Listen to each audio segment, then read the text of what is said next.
Você já vivenciou uma experiência assim de se preparar para alguma coisa? E aí, pô, você se preparar de repente bastante assim para fazer alguma coisa. E na hora assim de executar aquilo ali, não, não dá muito certo. Você já viveu isso?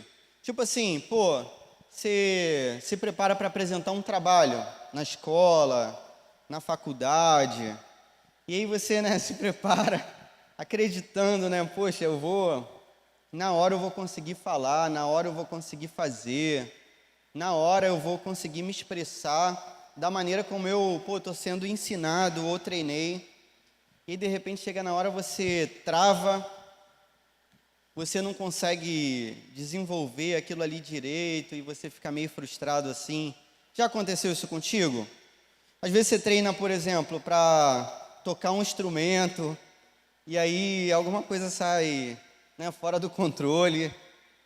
E aí na hora que não devia acontecer, o instrumento desafina. E aí a corda arrebenta, não sei. Já rolou alguma coisa assim na sua vida? Ou você entrar em campo para jogar alguma coisa, não sei, ou quadra, e aí você jogar muito mal. Já rolou isso contigo? Você já se preparou para uma situação mais séria assim, tipo uma conversa com alguém? Pô, para ser uma conversa que você se prepare, é uma conversa séria, né? Você já se preparou para trocar uma ideia com alguém e de repente, pô, aquela conversa não sair do jeito que você estava imaginando? Uma vez eu fui evangelizar uma pessoa. O que que acontece? Eu tenho um curso de redação e aí algumas pessoas aqui já foram meus alunos até. E aí, quando termina a aula, muitas vezes os pais vão buscar os filhos, né, e tal, que são meus alunos. E aí o pai, pô, demora a buscar, não sei por quê, demora a buscar o filho. E aí eu fico, né, muitas vezes esperando esse pai chegar para levar o filho de volta para casa. E aí, pô, é uma oportunidade que eu tenho, apesar de forçada. Tô a fim de meter o pé e ir embora para minha casa ver meus filhos. Mas aí, poxa, eu tenho a oportunidade de trocar uma ideia com uma pessoa. Aí eu faço o esforço de não ficar mexendo no celular, geralmente. Que, pô, a gente fica, né, querendo. Tô o dia todo trabalhando. Aí, pô, tô querendo me atualizar, né, das tretas aí da mídia social. Eu ainda tenho Facebook. E eu fico vendo as tretas lá do Facebook e tal. Mas aí, pô, penso assim, cara, não vou ficar mexendo no celular, vou trocar uma ideia aqui, que de repente Deus vai me usar para, pô, evangelizar alguém. Algumas vezes a conversa não leva a nada. Algumas vezes eu consigo, sobretudo dos pais que sempre se atrasam, eu vou desenvolvendo várias conversas com a pessoa ao longo do ano. Então eu consigo, às vezes, assim, me tornar uma pessoa mais próxima e aí de repente compartilhar alguma coisa sobre Deus, sobre o Evangelho, sobre a Bíblia, sobre Jesus, sobre oração. Então, pô, muitas vezes a parada dá certo, só que às vezes dá errado também. Teve uma vez que eu cheguei para uma menina, uma aluna minha, né? E aí eu tenho essa estratégia, ou já até abandonei essa estratégia, que é assim, eu faço, quando eu tenho uma certa proximidade da pessoa, eu faço uma pergunta muito louca para a pessoa. A pergunta é a seguinte, eu pergunto assim, pô, se você morrer, na hora que você abrir o olho do outro lado, assim, o que que você acha que você vai ver? Pô, uma pergunta sinistra, não é? Olha só, se você morrer, pô, aí você abre o olho aí, o que que você viu? Aí eu tava crente que a menina ia falar assim, porque ia ser o meu gancho, né? Ia ser a minha hora. Eu tava crente que ela ia falar assim, pô, não sei.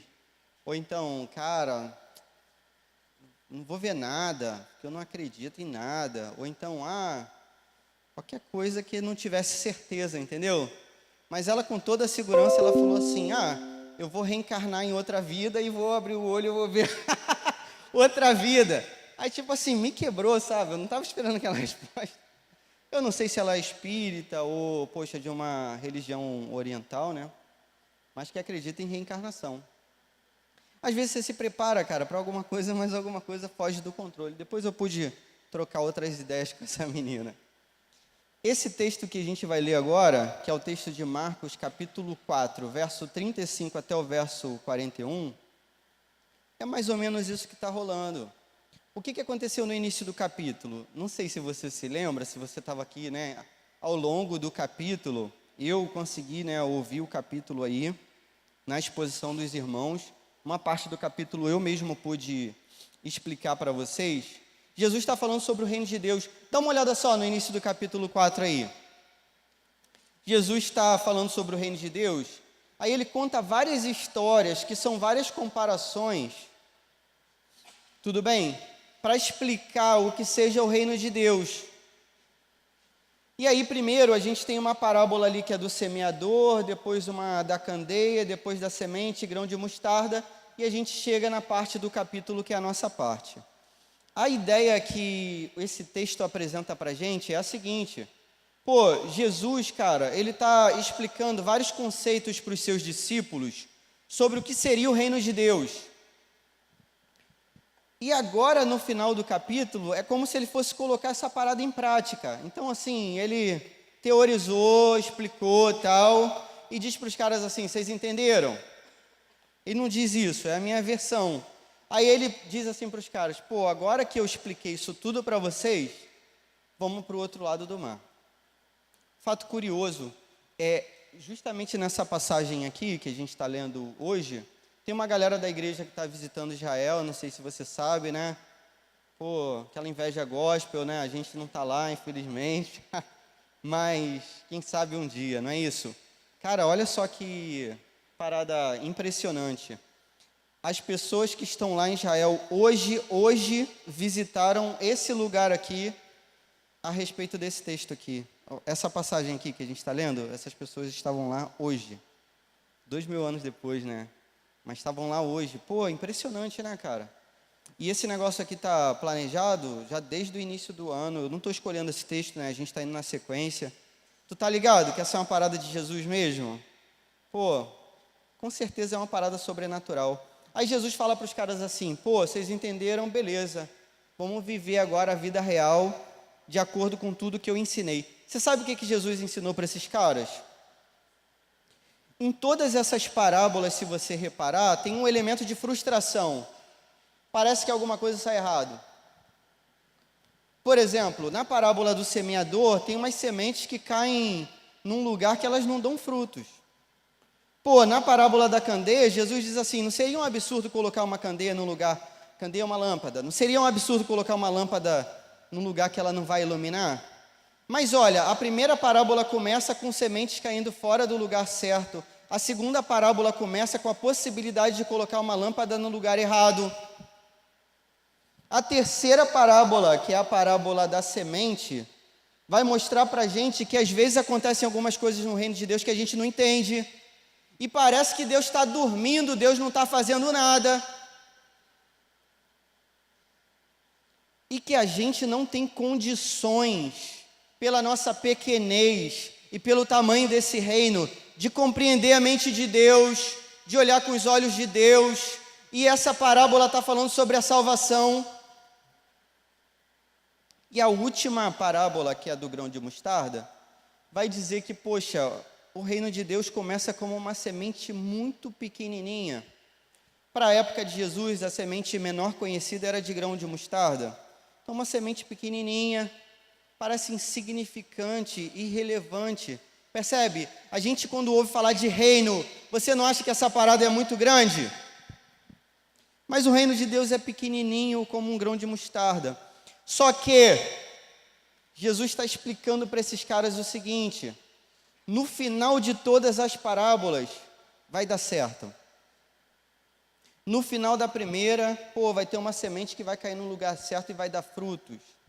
No final da segunda, cara, a candeia vai ser colocada no lugar certo, vai ter gente que vai ser recompensado.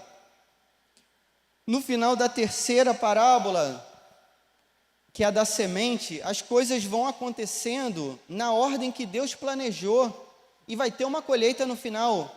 Na última parábola, você vai ver que a semente do grão de mostarda vai virar uma árvore muito grande que vai servir de abrigo para muita gente.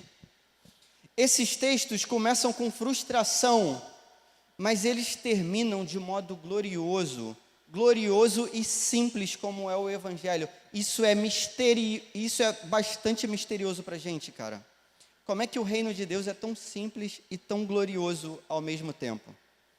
A prática é a seguinte, galera, vocês entenderam o que eu falei? Vamos entrar no barco. Verso 35 diz assim, olha só, você está acompanhando aí? Pô, tenta acompanhar aí com o coleguinha do lado, beleza? Irmãozinho, irmãzinha, né? Show, ó. Naquele dia, ao anoitecer, disse ele aos seus discípulos. Percebe que é naquele dia, então ele contou as histórias, naquele mesmo dia, já ficou de noite. Vocês lembram lá do início do capítulo?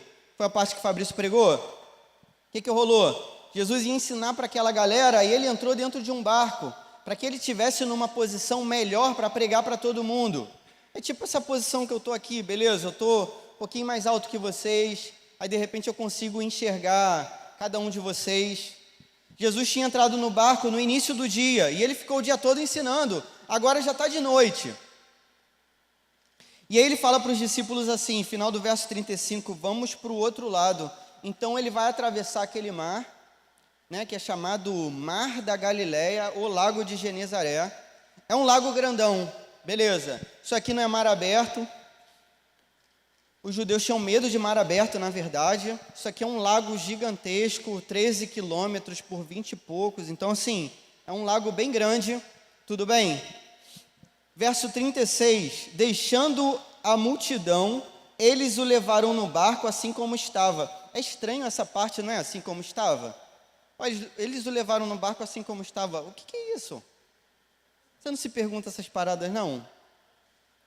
Esse assim como estava é o seguinte, tipo assim, Jesus nem desceu do barco, ele ficou no barco o dia todo lá, e aí de dentro do barco mesmo, ele já partiu para o outro lado. Ficou o dia todo ensinando, eles não se prepararam, mesma roupa, sem comida, de repente, vamos para o outro lado. Deu para entender? Então, do jeito que estava, entraram no barco, estavam no barco, foram para o outro lado. Aí diz assim, ó, outros barcos também o acompanhavam. Então, teve uma galera, tinha uma multidão ali. Jesus sai de perto da multidão. E aí vai uma galera atrás também, quem podia, deve ser pouca gente, né? Alguns barcos foram atrás de Jesus também, uma galera foi em outros barcos. Verso 37, levantou-se um forte vendaval, e as ondas se lançavam sobre o barco, de forma que este ia se enchendo de água. Nessa região é comum até hoje isso acontecer. Então, apesar de ser um lago, como tem uma posição entre montanhas, sei lá o que, tem umas fendas das montanhas, então corre um vento ali naquele lugar, aí de repente o tempo muda.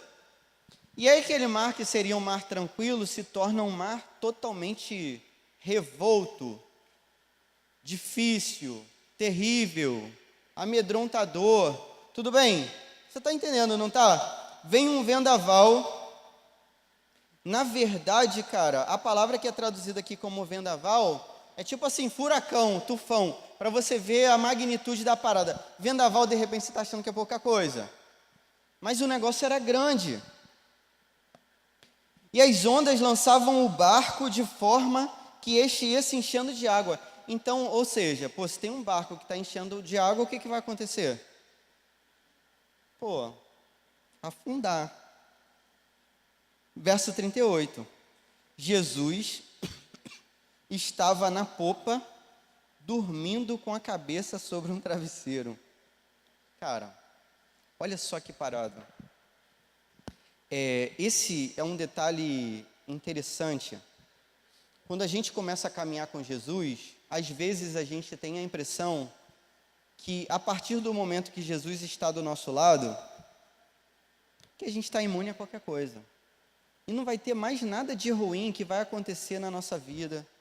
E não vai ter frustração mais nenhuma, decepção nenhuma, dor nenhuma, aflição nenhuma. Mas quando a gente compara com a palavra, o próprio Jesus vai dizer isso para a gente. No mundo vocês vão ter aflições. No mundo vocês vão ser perseguidos. Vocês vão ter que se colocar como os últimos. vocês precisam se humilhar. Isso é totalmente condizente com o que Jesus tinha ensinado antes, que a frustração era o início das parábolas.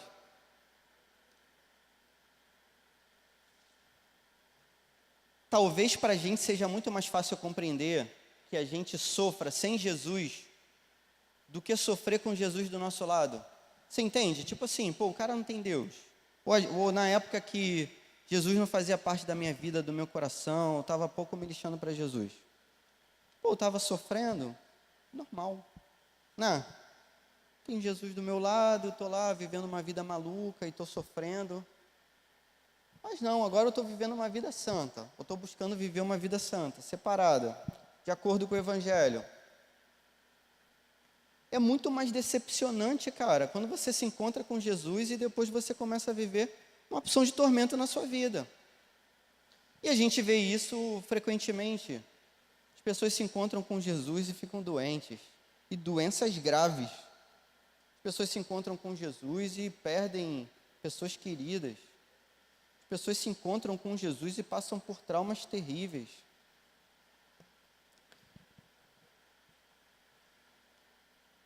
Esse texto está mostrando para a gente que é possível que isso aconteça. Só que na cabeça dos discípulos parece o seguinte, é o que passa pela nossa cabeça.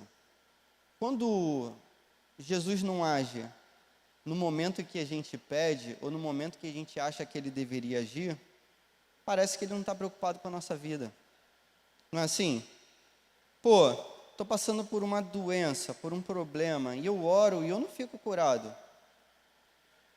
E o problema não vai embora, não some, desaparece. Não parece que, pô, Jesus não está ligando? Ou até que Jesus nem esteja do meu lado? Não parece que Deus está dormindo muitas vezes? No meio dos problemas que a gente vive no nosso cotidiano?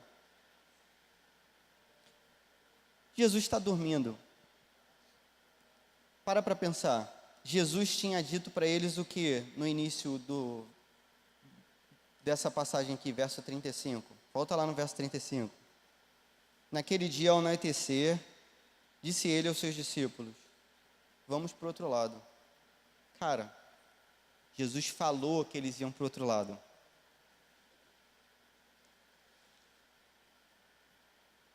Duas possibilidades. Pô, a gente está obedecendo a Jesus e deu errado. Estão fazendo o que Jesus mandou. Ou, cara, Jesus falou que a gente vai para o outro lado, então a gente vai chegar do outro lado. E a gente vai chegar vivo, pô. Ele não falou que a gente vai para o outro lado? O texto continua. Os discípulos o acordaram e clamaram, Mestre, não te importa que morramos? Os discípulos não confiam na palavra de Jesus. Jesus falou que eles iam para o outro lado, cara. E eles acham que eles vão morrer. Agora, para pensar. Pô, são pessoas que são acostumadas com esse mar, viveram nesse mar a vida toda, são pescadores. E estavam achando que iam morrer. Você entende? Eu andei poucas vezes de avião, já falei que eu tenho problema com avião. Pô, é estranho estar no céu assim, de repente parece que passa num quebra-mola, né, o avião. Pô, quebra-mola, que história, é um buraco no meio do céu. Teve uma vez que eu estava chegando num lugar, aí os piores momentos, né, é decolar e pousar. É tipo assim, pra mim é horroroso mesmo. Aí, pô, teve uma vez que eu estava chegando num lugar, cara, o avião estava assim, ó. Assim mesmo. Uma ventania, um negócio maluco. Para mim, aquilo ali estava insuportável. Eu estava, Jesus, fica do meu lado. Não sai desse avião, Jesus, né? E aí, pô, é maneiro que eu oro muito e leio muito a Bíblia. Muito mesmo. Eu fiz uma viagem longa aí, cara, quase li a Bíblia toda na viagem.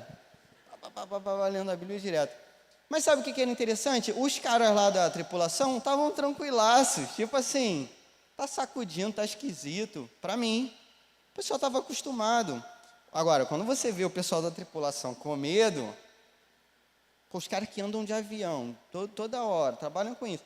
Se você vê esse pessoal com medo, meu amigo, ó, aí mesmo, começa a pedir perdão aí. Pô, Deus, que isso, perdão, me arrependo de tudo, confio em Jesus, né? Me recebe na tua glória, né? Já vai, pô, se preparando. Esses caras estavam acostumados a andar nesse mar, cara. E eles estavam com medo de morrer, e eles estavam achando que iam morrer. E Jesus estava dormindo. Pô, Jesus sabia que ia chegar do outro lado. Verso 39. Ele se levantou, repreendeu o vento e disse ao mar: aquiete-se, acalme-se. O vento se aquietou e fez-se completa bonança. Pô, essa é uma parte, né, que a gente devia dizer assim: uau! Cara, esse texto mostra pra gente um negócio muito interessante, cara, que é algo que a Bíblia apresenta pra gente o tempo todo. Jesus, mesmo sendo uma pessoa, e isso é legal, um Deus pessoal, né, que a gente pode se relacionar, ele possui duas naturezas, cara. A natureza humana e a natureza divina. Esse texto apresenta essas duas naturezas pra gente.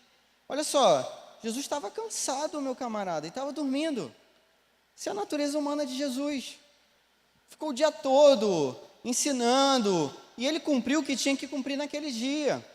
E ele estava certo que ele ia chegar do outro lado. E ele pegou um travesseiro para dormir.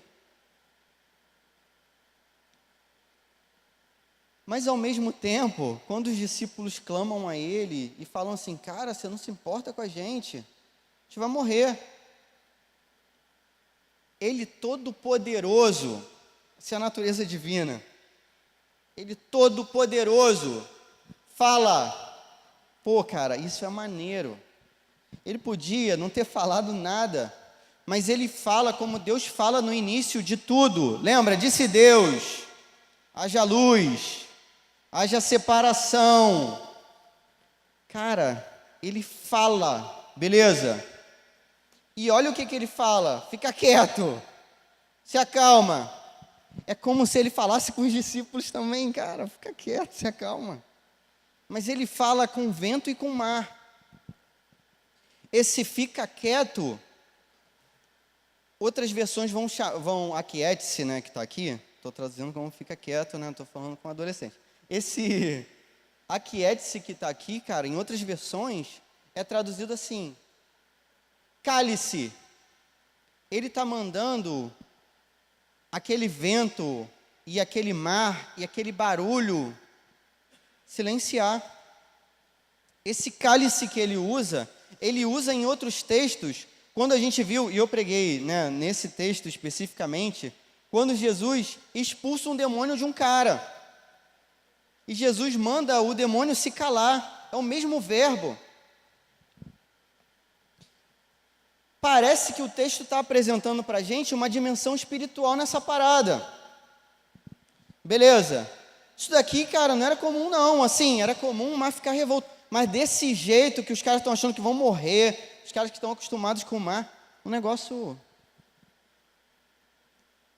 Jesus é mais poderoso do que um tufão, do que um furacão.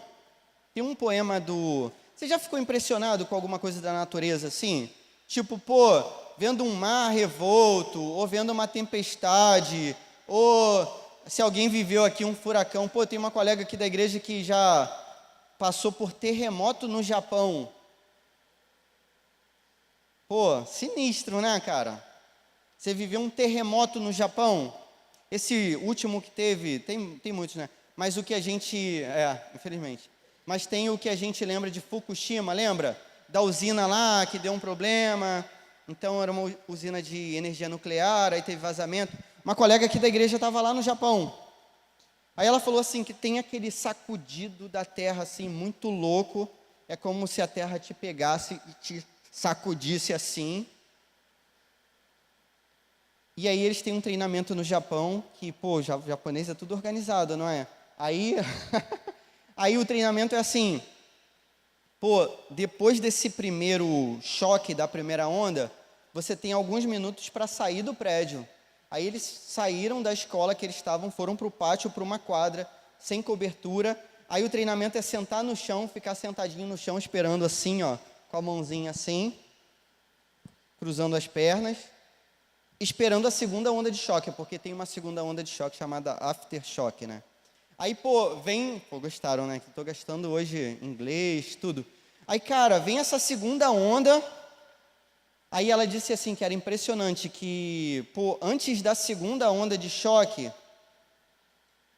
eles perceberam que tinham umas aves assim, as aves começaram a voar. Aí, pô, era tipo um anúncio, os animais percebendo que vinha essa segunda onda de choque. Aí eles perceberam, pô, vai vir a segunda, aí, sacode a terra de novo.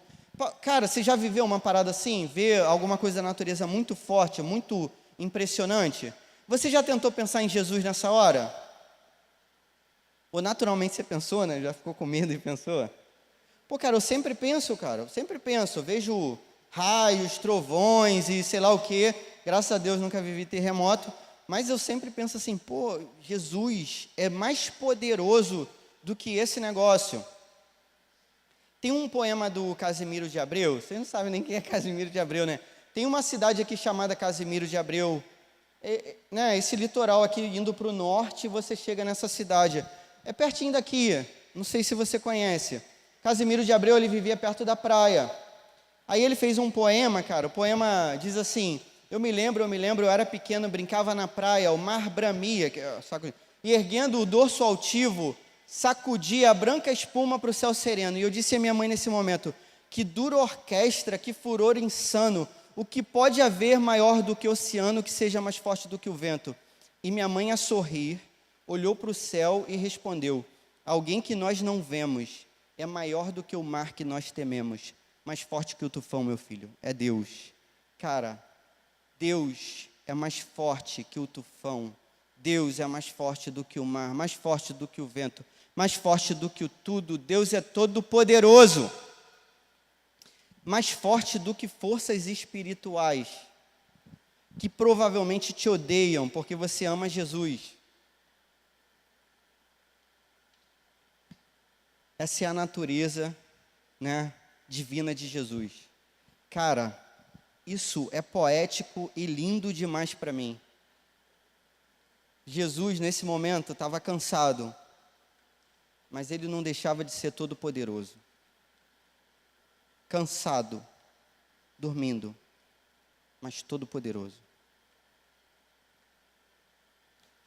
Cara, graças a Jesus, a gente, totalmente humano, pode se encontrar com esse Deus, totalmente Deus. Graças a Jesus, graças a Jesus. Jesus é quem fez o caminho do céu para a terra, para que a gente pudesse fazer o caminho da terra para o céu.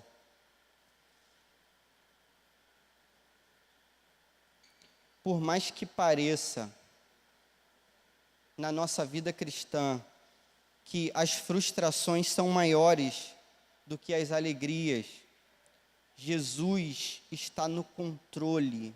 Jesus é todo poderoso. Por mais que pareça que ele dorme, ele é todo poderoso. E aí Jesus diz para os seus discípulos assim, verso 40. Então perguntou Jesus aos seus discípulos, por que vocês estão com tanto medo? Ainda não têm fé? Jesus faz uma associação aqui, está entendendo? Qual é a correlação que ele está fazendo aqui? Sei que essas perguntas são bravas, né? Que, pô, a gente tem chance de falar qualquer besteira. Medo e falta de fé. Obviamente, nem sempre o medo que a gente tem nas coisas da vida são necessariamente falta de fé, mas muitas vezes são. Muitas vezes são. Falta de confiança em Deus, falta de fé. Esses homens têm medo com Jesus do lado deles. Se Jesus está dormindo, você pode dormir. Olha só, cara. Verso 41. Eles estavam apavorados e perguntavam uns aos outros: quem é este que até o vento e o mar lhe obedecem? O que esse texto mostra para a gente como lição? Tantas vezes esses momentos de tormento nos levam a uma compreensão melhor de quem seja Jesus Cristo. O sofrimento é sempre pedagógico, cara, para o cristão. A gente sempre aprende. E a gente deveria sempre usar o sofrimento para chegar mais perto de Jesus. Percebe que agora a compreensão de quem seja Jesus passa para um próximo estágio. Eles tinham visto Jesus expulsando demônios, isso já era, fantástico. Eles tinham visto Jesus curando pessoas doentes, como a sogra de Pedro. Eles tinham visto Jesus ensinando. Agora eles viram Jesus, cara, dominando o mar e o vento. E eles se perguntam, quem é esse? Até que vai ter um momento que eles vão poder declarar: esse é o Cristo, o Filho do Deus vivo. O sofrimento deve servir para isso, para que a nossa compreensão acerca de Jesus aumente, seja mais plena, mais verdadeira. A vinda de Jesus, cara, é uma prova de que Deus se importa com o nosso sofrimento. Se Deus não se importasse, a gente não tinha esperança, cara. A gente não tinha esperança. Jesus veio para sofrer no nosso lugar, cara. É claro que Deus se importa. A gente conhece um Deus que ama, cheio de graça e de verdade, que se importa. Só que essa pergunta que esses caras fizeram é a pergunta que você tem que fazer hoje. Essa pergunta que esses caras fizeram é a pergunta mais importante da nossa vida. Você tem que se perguntar: quem é Jesus? Quem é Jesus?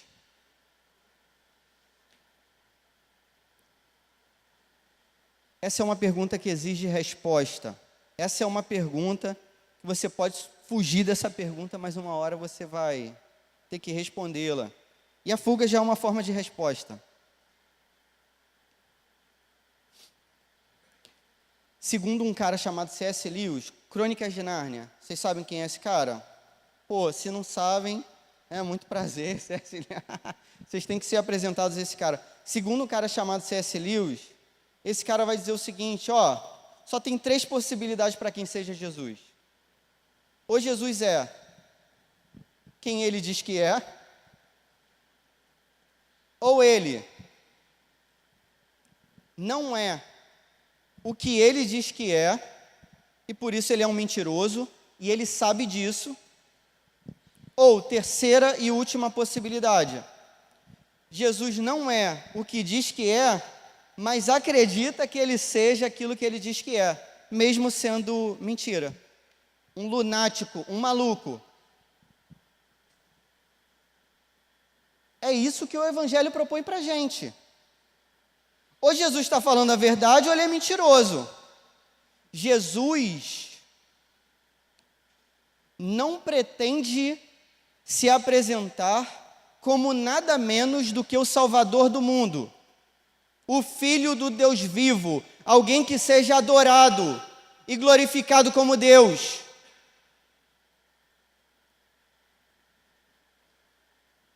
Se eu transformo a minha compreensão de Jesus e a minha perspectiva dele em algo que seja menor do que isso, eu transformo Jesus no mentiroso.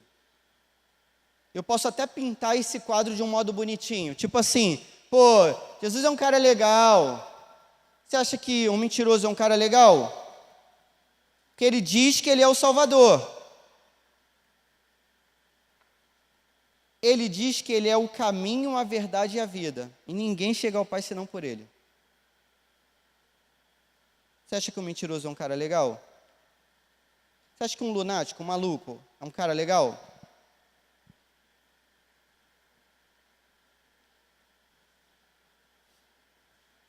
Grande mestre, um profeta, tudo isso é insuficiente. Não é isso que Jesus diz.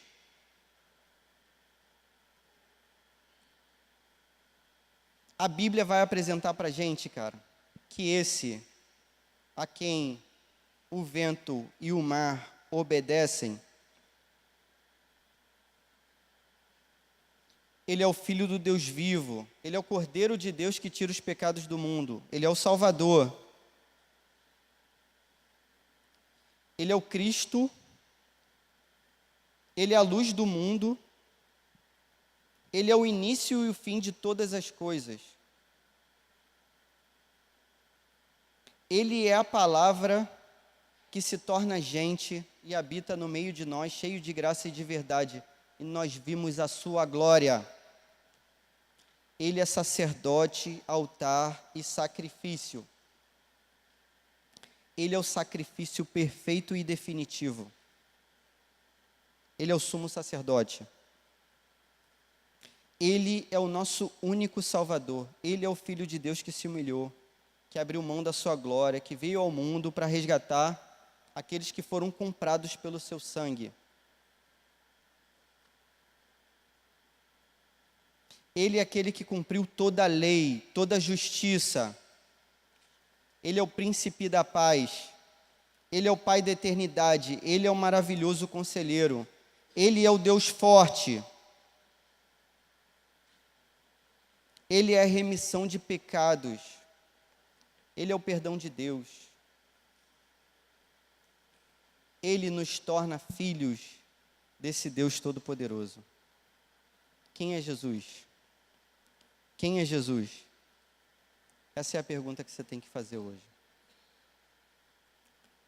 A gente tem a certeza que Ele é o nosso Salvador. Amém? Vamos orar? Senhor, muito obrigado pela sua palavra. A gente crê de todo o coração porque a sua palavra diz que Jesus é o nosso Salvador, suficiente. E a gente crê que a cruz do Calvário fez com que toda a nossa dívida e todo o nosso pecado fossem apagados e que o Senhor, que muito nos amou, muito nos perdoou através da vida do seu Filho. A gente crê na ressurreição ao terceiro dia e a gente crê que um dia a gente vai ressuscitar contigo. Pai, ainda e mesmo que a gente passe pelo vale, com todas as tempestades que essa vida nos apresenta,